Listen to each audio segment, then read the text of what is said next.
Nobres colegas, eu como não tive a parte na fala da vereadora Tati Frisso, eu gostaria de me manifestar. Realmente, eu acho que é um momento muito especial que o município está vivendo com a criação do CEMAP. Dizer que é uma ideia já que há muito tempo estava querendo ser implementada e que bom que foi agora, né? E aqui cumprimentar o prefeito Adiló, cumprimentar a ex-secretária Sandra, também o Edson da Rosa, que lutou por tudo isso, e a Flávia agora, que está implementando esse CEMAP.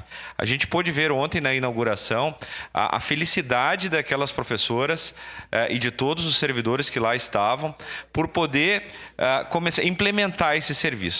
Vai trabalhar com as crianças do município com transtornos, né, de déficit de atenção, enfim, dislexia, uma série de outros transtornos, e isso representa um ganho para a nossa cidade, para o nosso município, principalmente para a educação. Crianças, às vezes, avançam na idade, avançam nos anos escolares, mas persistindo com esses problemas. Então, ter uma atenção especial agora, né, quanto a esses transtornos, eu acho que a cidade toda ganha, as famílias também vão ganhar, até inclusive com o tratamento destas crianças.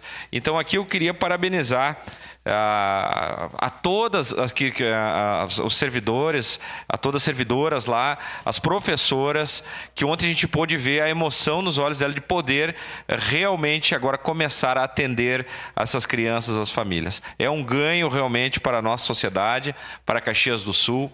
E dizer, Tati, da vereadora Tati, que é um projeto pioneiro, né, que inclusive vai servir de case para outros municípios, outros estados, porque realmente é um grande benefício, né, para a nossa comunidade. Então, todos de parabéns aí, a gente deseja sucesso ao CEMAP, a Prof. Tati Vergani, mas a todas que estão lá trabalhando, iniciando esses atendimentos. Parabéns. Obrigado.